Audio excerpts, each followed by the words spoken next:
Uma boa noite a todos. É uma alegria muito grande estarmos com os companheiros da casa de José, o carpinteiro. Gostaríamos de agradecer a direção da casa, pois na condição de estagiários da vida, nós temos a absoluta certeza que a obra é do Cristo, mas a oportunidade de trabalho é toda nossa. Então, muito obrigado por mais essa oportunidade. Na noite de hoje, nós iremos estudar os itens 24 e 14 do capítulo 5 do Evangelho segundo o Espiritismo. A desgraça real, a loucura e o suicídio. Eu, diferentemente do que tenho feito ao longo dos 6 anos que faço palestra, na noite de hoje eu não vou definir para os amigos o que é a desgraça real. Antes, irei deixar um convite para que quando vocês cheguem na casa de vocês, vocês façam a leitura atenta do item 24 do capítulo 5 do Evangelho segundo o Espiritismo.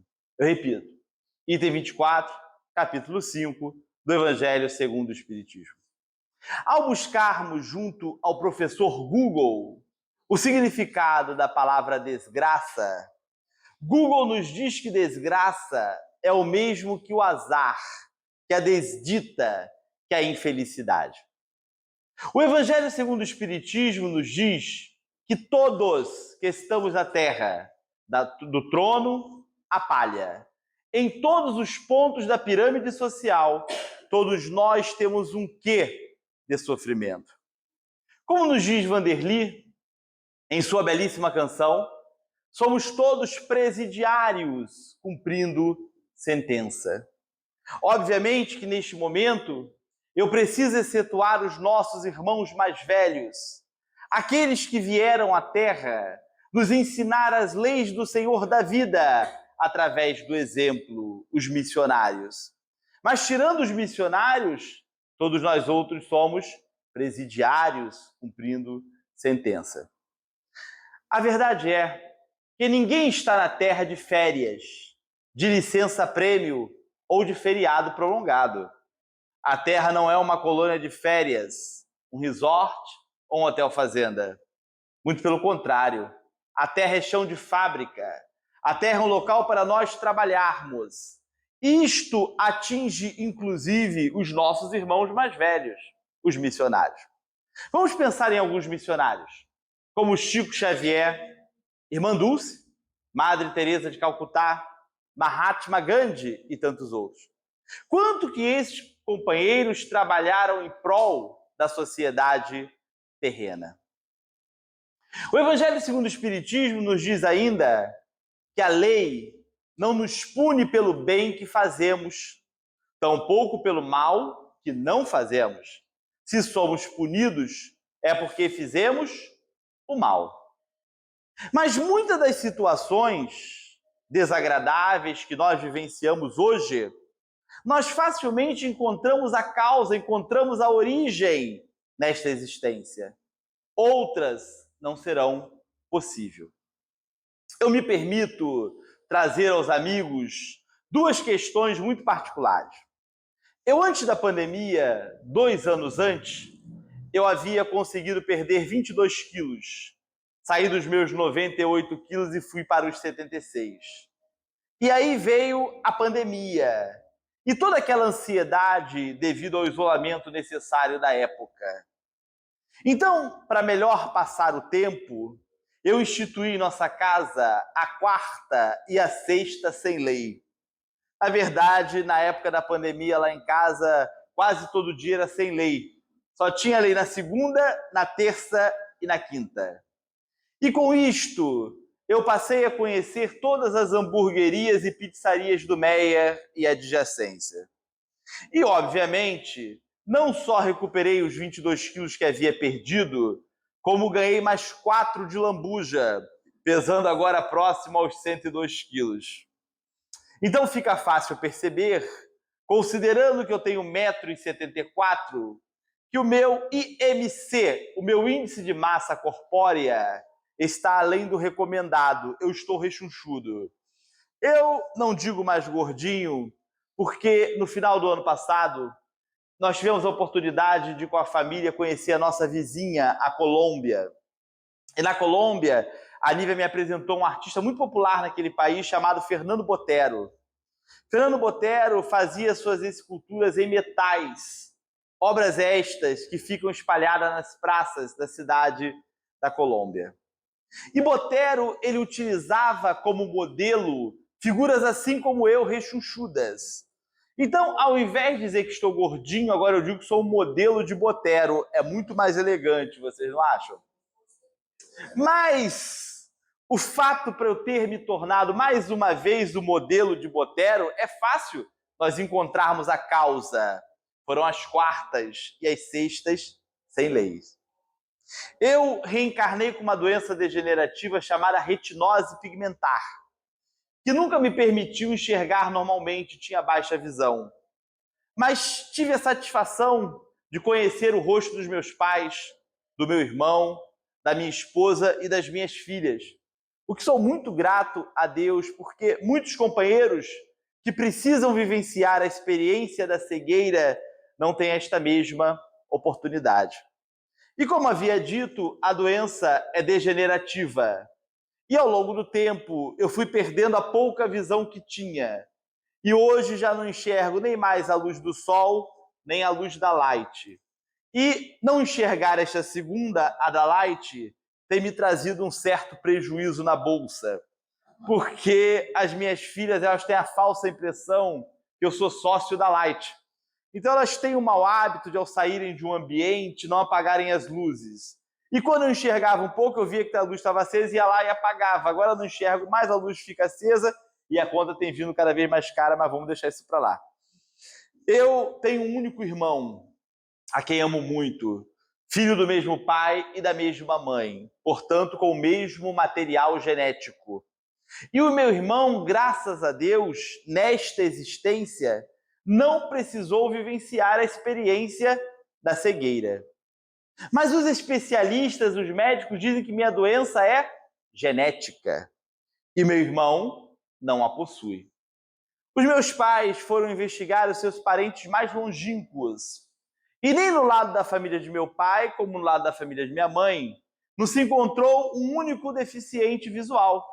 Então, de uma doença que é genética, eu sou o primeiro cego da família. O que fica fácil nós percebermos que, muito provavelmente, a causa para a minha cegueira não está nessa existência, mas sim numa anterior.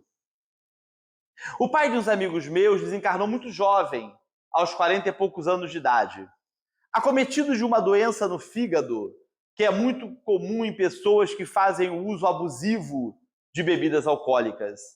Mas esse companheiro bebia muito pouco. Às vezes, numa festa, tomava um copo de cerveja, no máximo 2. E nem por isso deixou de ter esta doença hepática, que o tirou dessa existência com menos de 50 anos de idade. No livro Memórias de um Suicida, Jerônimo e Camilo suicidaram-se com um disparo de arma de fogo no ouvido. Mário enforcara-se. João envenenara-se. Belarmino cortara os próprios punhos. Todos buscaram o suicídio como um ato de rebeldia aos desígnios do Senhor da vida. Camilo Botelho, depois de destacar-se como um importante escritor no século XIX em seu amado Portugal, não se conforma com a cegueira. Jerônimo, depois de figurar como importante comerciante de vinhos, não aceita a falência e ser acusado pela família, pela mulher e pelos filhos, a quem acostumara com luxos excessivos, de ser o responsável por aquele insucesso econômico. Mário, não se conformando com o fim do relacionamento com sua amante, após espancá-la e estrangulá-la, tira a própria vida. Belarmino, orgulhoso de sua intelectualidade, não aceita o fim da saúde pela tuberculose. Após serem resgatados pela legião dos servos de Maria, depois de muito sofrerem no Vale dos Suicidas, os 5 companheiros de infortúnio passaram por um longo tratamento na colônia espiritual dedicada aos suicidas. Um dia, quando Camilo Botelho submetia-se a uma terapia que tinha por objetivo conhecer encarnações anteriores, com o auxílio do benfeitor Epaminondas de Vigo. Camilo se viu no ano 33 da era cristã.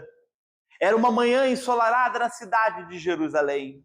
Era o fatídico dia do Calvário do emissário do Senhor da vida. Camilo encontrava-se possuído de uma alegria satânica. Regozijava-se com os acontecimentos. Dirigiu-se até o pretório e ovacionou a figura de Barrabás naquela hora decisiva para a sociedade terrena. Avançando um pouco mais no tempo, Camilo se viu renascendo nos primeiros anos do século XVII, nas proximidades de Toledo. Reencarnou em uma família de nobres decadentes, tendo trabalhado pesadamente no campo na infância e na juventude. Camilo só aprendeu a ler quando adulto com o pároco da cidade. Camilo guardava um desejo íntimo de casar-se com sua prima, Maria Magda. Mas Maria Magda apaixonou-se por um jovem militar madrilenho adepto da reforma protestante chamado Jacinto. E Maria Magda resolve consorciar-se, casar-se com Jacinto, mudando-se da aldeia onde morava, primeiro para Madrid e posteriormente para o exterior. Camilo não recebe bem a decisão de Maria Magda e jura vingar-se da prima e do esposo. Então Camilo retoma uma antiga ideia de se tornar sacerdote, não por vocação religiosa, mas para ascender socialmente. E Camilo filia-se à companhia de Jesus, sendo uma figura ativa na unificação. 15 anos se passaram e Maria Magda, Jacinto e os filhos retornam a Madrid. E Camilo viu renascer em seu peito o ódio que tinha por Jacinto e o amor por Maria Magda. Então Camilo volta a assediar Maria Magda, que o rejeita, pois era uma esposa fiel. Jacinto, ao perceber o que estava acontecendo e sendo alertado pela própria Maria Magda, tenta, junto aos seus superiores de farda, uma nova transferência para o exterior. Mas Camilo descobre as intenções de Jacinto e denuncia Jacinto ao Santo Ofício por ser adepto da reforma protestante. Jacinto é preso e colocado sob a custódia de Camilo, sob a responsabilidade de Camilo. E Camilo passa a impor ao inimigo privações e torturas indescritíveis. Maria Magda, temendo pela integridade e pela vida de Jacinto, vai buscar o primo. E Camilo diz para ela: tudo bem, eu liberto o teu marido, mas eu exijo em troca uma noite de amor. Maria Magda, não vislumbrando outra possibilidade para salvar a vida de Jacinto, aceita. Mas Camilo, ao perceber que Maria Magda só nutria por ele repúdio, ódio e rancor, como lhe havia prometido, iria libertar seu marido. Mas antes, para vingar-se mais uma vez, Camilo manda perfurar os olhos de Jacinto com uma lança incandescente. Jacinto estava cego. Após ser libertado e ficar cego, alguns meses depois, Jacinto tira a própria vida. Depois de praticar aquele ato nefasto do suicídio no final do século XIX, Camilo permanece na pátria espiritual por mais de 50 anos, em muito adiando seu retorno à experiência física. Mas chegou um momento que não dava mais e que Camilo teve que se submeter à lei inafastável da reencarnação. Voltaria à carne e aos 40 anos de idade experimentaria mais uma vez a experiência da cegueira.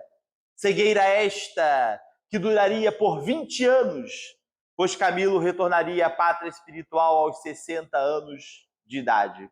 Vejam, Camilo Botelho não encontrou a explicação para sua cegueira no século XIX, porque a explicação não estava no século XIX, mas sim no século XVII, quando ele, Camilo, manda perfurar os olhos de Jacinto com uma lança incandescente. E o mesmo ocorre conosco. Muitas das situações desagradáveis que nós vivenciamos hoje, nós não encontramos uma explicação nessa existência, porque ela não está nessa existência, e sim numa anterior. Mas, Rodrigo, eu não acho justo. Como é que eu posso estar sendo punido por algo que eu sequer me lembro? Acreditem, o esquecimento do passado evita gravíssimos inconvenientes. Porque a lembrança do passado a uns humilharia singularmente, a outros exaltaria o orgulho, mas em ambos os casos atrapalharia o livre-arbítrio e a marcha evolutiva. Deus tem em sua criação um axioma que nos diz que não há efeito sem causa. Não há consequência sem origem. É o que nós chamamos da lei de causa e efeito, ou lei de ação e reação. E nós bem sabemos, conforme nos diz a questão número 13 do Livro dos Espíritos, que um dos atributos de Deus é que Deus é soberanamente bom e justo. Se Deus é soberanamente bom e justo, todo efeito, toda consequência tem uma causa, tem uma origem justa. Lembremos, a lei não nos pune pelo bem que fazemos, tampouco pelo mal que não fazemos. Se somos punidos, é porque fizemos o mal. Eu peço que vocês gravem bem o que eu vou dizer agora. Não há nas leis do Senhor da vida a figura da vítima. Nós não somos vítimas de nada nem de ninguém, mas sim herdeiros de nós mesmos. Mas muitas vezes nós nos ocupamos antecipadamente de algo que nós sequer sabemos se irá ocorrer ou não. Como é que é o nome disso? Preocupação. Porque a preocupação é isso, é pré-ocupar. É ocupar antecipadamente de algo que nós sequer sabemos se irá ocorrer ou não. No livro Eustáquio, 15 séculos de uma trajetória, nós temos o caso de Patrick. Patrick, que era uma das reencarnações de Eustáquio, ao perceber que o barão Mercon não iria permitir a sua saída da Inglaterra para reencontrar a sua família que ficara em França, Patrick passa a desenvolver uma rede de intriga entre os servos de Mercon. Patrick descobre que a governanta de Mercon, Crismeia, nutria pelo barão uma paixão secreta. Então Patrick convence Crismeia que o barão Mercon iria dispensar os seus serviços por determinação da baronesa, que descobrira o amor secreto que ela tinha pelo seu esposo. Crismeia desespera-se e adentra a biblioteca de Mercon aos prantos, declarando-se para ele. Mercon, sem nada compreender, a rechaça. E Crismeia, num ato muito rápido, saca de sua roupa uma adaga e crava no próprio peito, tirando a própria vida, sem dar tempo de Mercon nada a fazer. Vejam, o barão Mercon não iria dispensar os serviços de Crismeia. A baronesa não descobrira o amor que Crismeia tinha pelo seu esposo. Nada passou senão de que uma intriga de Patrick. E o mesmo ocorre conosco. Muitas vezes, nós nos ocupamos antecipadamente de algo que nós sequer sabemos se irá ocorrer ou não. O nome disso é preocupação. Mas sim, existirão acontecimentos desagradáveis em nossas vidas. E aí, como nos diz aquela belíssima canção espírita, as fugas de nada valem, só destroem o melhor em você. A verdade é que Deus não pune ninguém. Deus não nos pune. Deus nos educa. E se nós tentarmos fugir da lição que nos cabe nesta hora. Podemos ficar bem certos do que eu vou dizer agora. Esta mesma lição estará nos esperando numa próxima esquina da vida, quer seja nesta ou em outra existência. No livro Sublimação, nós temos o caso de Carla. Carla era casada e muito apaixonada por Igor. Igor é convocado para uma guerra e desencarna em uma batalha. Carla, não aceitando a lição da separação do ente amado, se lança do alto da varanda de sua casa, retornando à pátria espiritual na condição de suicida. Carla irá ver o seu destino mais uma vez vinculado ao de Igor numa próxima existência. Igor agora chamava-se Rupestre. Carla e Rupestre eram noivos, iam se casar. E um dia, quando o jovem casal e suas famílias retornavam da visita da casa onde iam morar, o cavalo em que Carla estava montada se assusta ao ver passar um outro animal pela estrada e dispara. E Carla cai entre as pedras, ficando aleijada. Num ato de extremo amor a Rupestre, Carla abre mão de casar-se com ele. Olha Carla voltando à lição da separação do ente amado. Hoje, Rupestre. Ontem, Igor. E ainda tendo que arcar com as consequências daquele ato nefasto praticado numa existência anterior, o suicídio. Então, se nós tentarmos fugir da lição que nos cabe nesta hora, podemos ficar bem certos que esta mesma lição estará nos esperando numa próxima esquina da vida, quer seja nesta ou em outra existência. Muitas pessoas evitam falar sobre o suicídio. A imprensa evita noticiar o suicídio. Às vezes, estamos assistindo o Fachel pela manhã e o repórter diz para o Fachel: Fachel, nesta manhã o trem teve uma intercorrência no bairro de Bangu, no bairro de Madureira. Mas o que o repórter não nos diz é que esta intercorrência foi uma companheira ou um companheiro que lançou-se na frente do trem.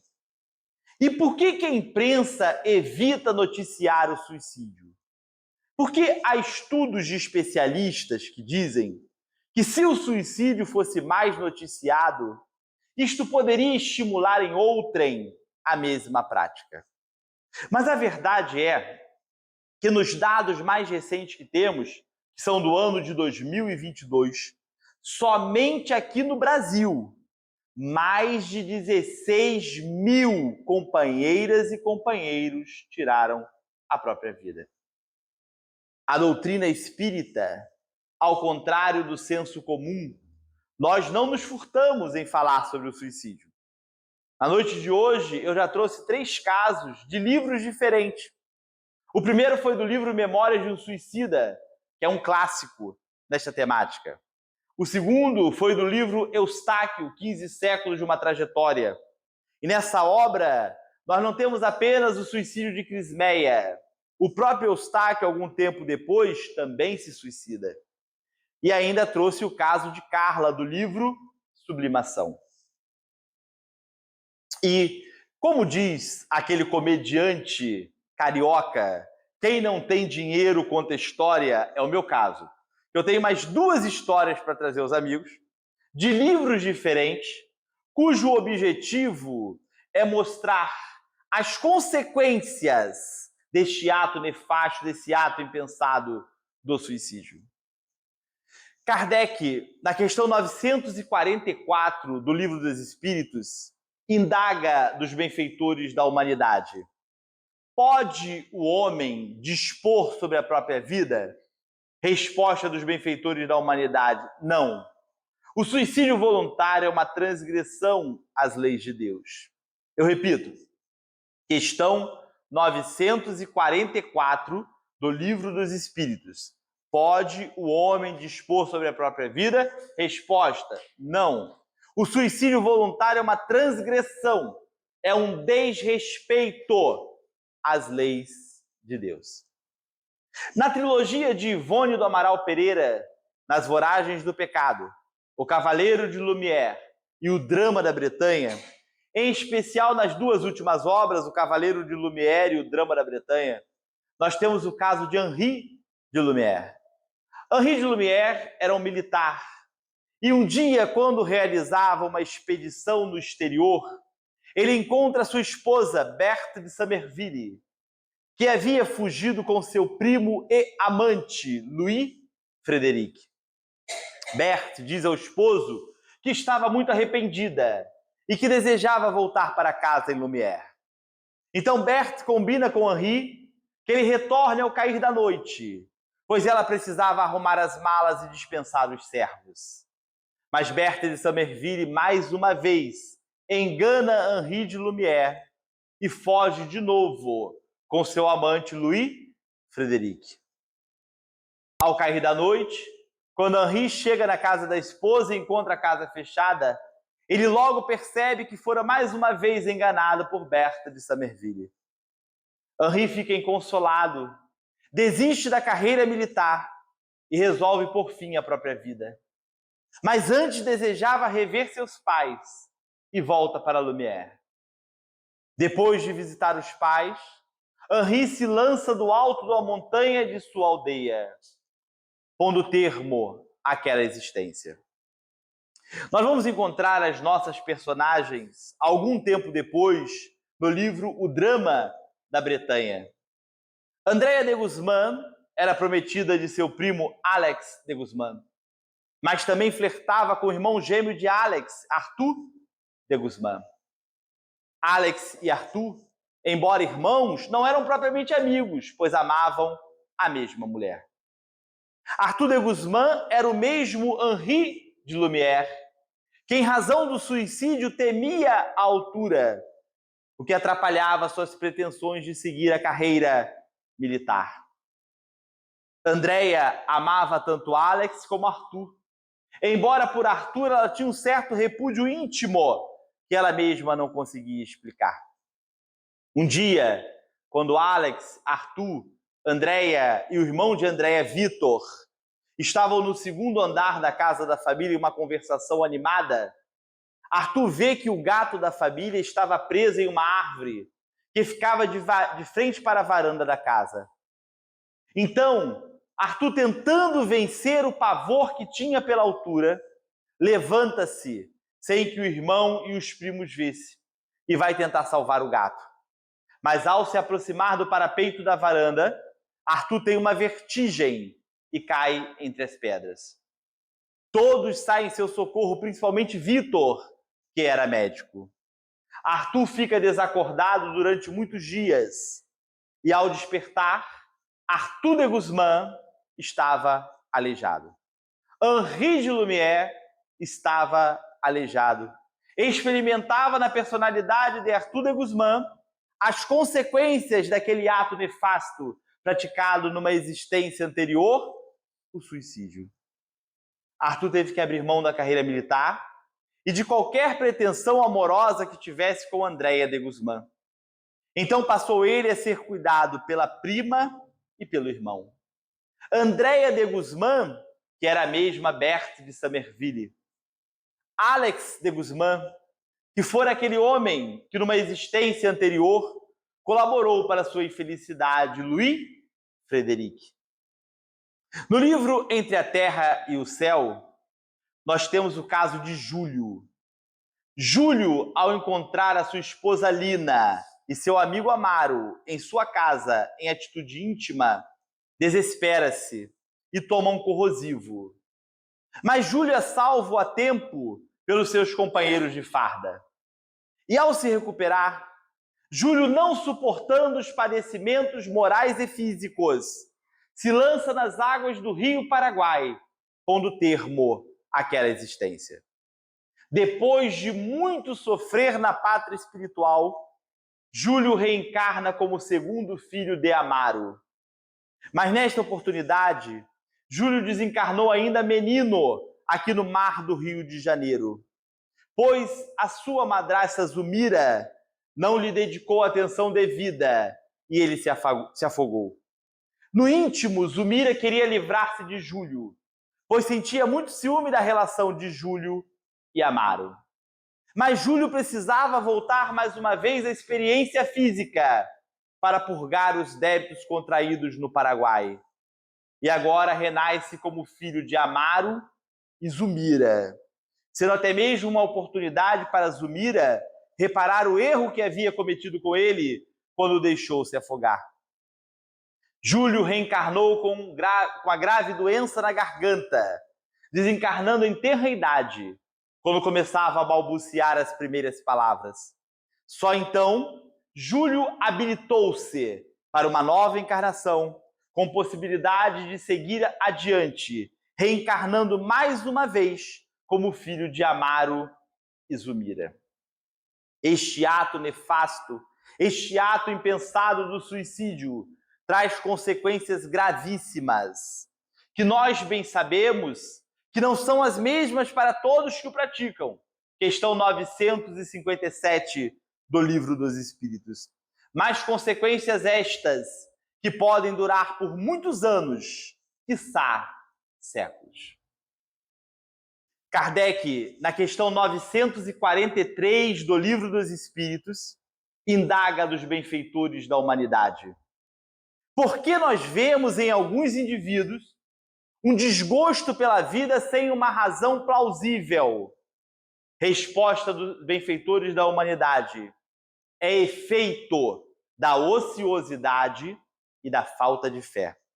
Eu repito, questão 943 do Livro dos Espíritos. Por que nós vemos em alguns indivíduos um desgosto pela vida sem uma razão plausível? Resposta: é efeito, é consequência da ociosidade e da falta de fé. Eu acabo de descobrir a profilaxia para o suicídio.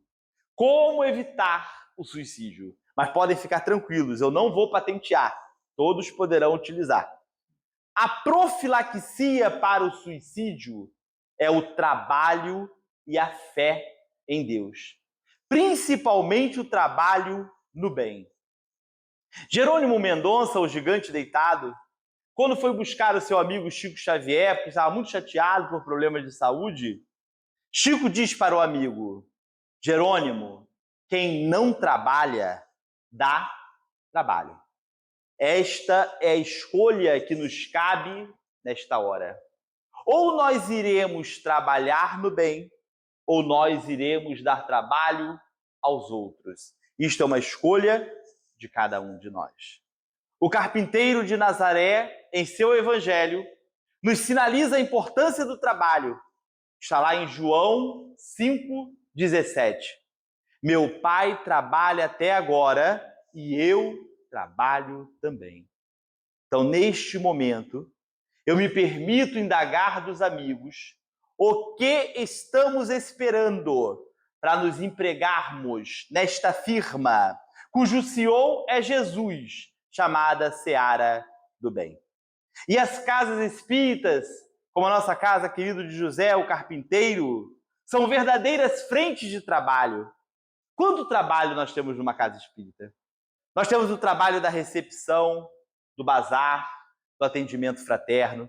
Nós temos o trabalho nos estudos, no passe, na reunião mediúnica. Há casas que têm um serviço de assistência social. Nós temos o trabalho da coleta de alimentos, da organização das cestas básicas. Há instituições que fazem comida para levar aos nossos irmãos em situação de rua. Eu conheço uma casa espírita na Zona Norte que antes da pandemia, hoje eu não sei como é que está, mas antes da pandemia, todos os dias, às 18h30 ou às 19 horas, não estou bem certo, eles abriam as portas para os nossos irmãos em situação de rua, com uma janta quentinha, com a possibilidade de tomar um banho, trocar de roupa, pegar um remédio. As casas espíritas são verdadeiras frentes de trabalho. Como nos disse o poeta popular, veja, não diga que a canção está perdida. Não diga que a vida está perdida. Tenha fé em Deus, tenha fé na vida. Tente outra vez. que nós possamos tentar quantas vezes sejam necessárias, mas que a palavra desistir nunca seja para nós uma opção. Lembrando-nos que nós não temos de quem nos queixar. Não há, nas leis do Senhor da vida, a figura da vítima. Nós não somos vítimas de nada nem de ninguém, e sim herdeiros de nós mesmos.